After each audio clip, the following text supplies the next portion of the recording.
A gente olha para um texto antigo e muitas vezes só vê uma lista de regras. Mas e se for mais do que isso? E se for, na verdade, um verdadeiro projeto para construir uma sociedade mais justa? Hoje a gente vai desvendar como feriados, leis e até a identidade de um povo se conectam de um jeito surpreendente, sabe? Formando a base de uma comunidade que é unida por valores. Vamos mergulhar nisso.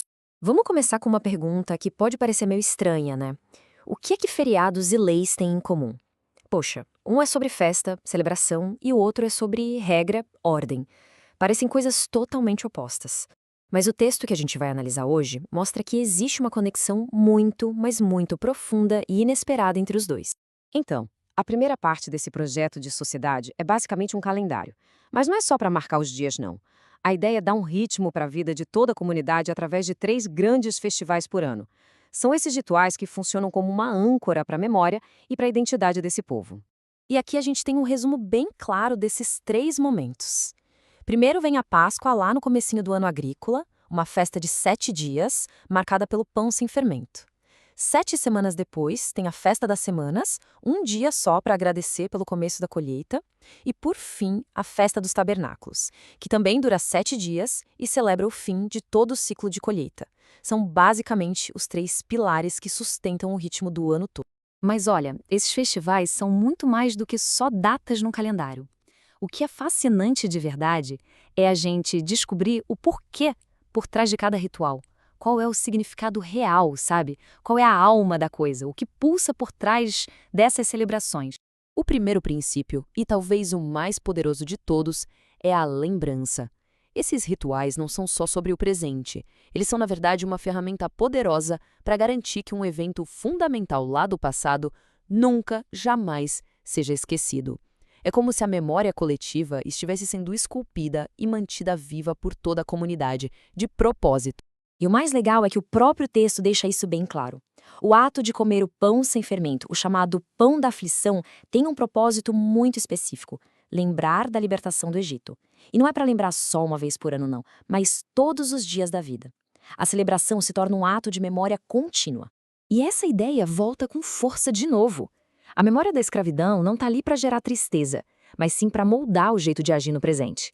É um lembrete poderoso que se torna base para a ética, para as leis, para a empatia e para a justiça social daquela comunidade. Bom, o segundo pilar é a gratidão. Se a lembrança olha para o passado, a gratidão foca no agora, no presente. As festas, principalmente aquelas ligadas à colheita, são uma forma de expressar o agradecimento pelas bênçãos materiais, pela fartura que vem da terra. E essa gratidão se manifesta de um jeito muito concreto: a tal da oferta voluntária. Isso aqui não é um imposto fixo, tá? É uma doação que é proporcional à bênção que cada pessoa recebeu. A lógica é de uma simplicidade radical. A generosidade é uma resposta direta à sua própria prosperidade. Ou seja, quanto mais se tem, mais se compartilha. E aí a gente chega no terceiro princípio que, olha, talvez seja o mais impactante de todos: a ideia de uma comunidade radicalmente inclusiva. A alegria que é ordenada nessas festas não é um sentimento particular para cada um curtir no seu canto. É uma ordem para a comunidade inteira. E para quem vale essa ordem de se alegrar? A resposta é impressionante. A lista inclui todo mundo, sem exceção: a família nuclear, os empregados, os líderes religiosos e, o que é crucial, os mais vulneráveis da sociedade: o estrangeiro, o órfão e a viúva. A mensagem é muito clara: a festa só está completa se todos, absolutamente todos, fizerem parte dela. Ok, então, o que a gente tem até agora é um sistema de valores muito forte, ensinado através das festas, memória, gratidão e inclusão total. Mas aí fica a grande questão: como é que se garante que esses valores não fiquem só naquelas 3 semanas do ano? Como é que isso vira parte do dia a dia? É isso que a gente vai ver agora. Exatamente essa é a questão que o texto vai responder. Como é que se transforma os valores de uma festa em princípios que valem para sempre, para o dia a dia? A resposta que ele dá é surpreendentemente direta. É estrutural. A resposta é institucionalizar. O texto manda criar um sistema de justiça formal, com juízes e oficiais em todas as cidades.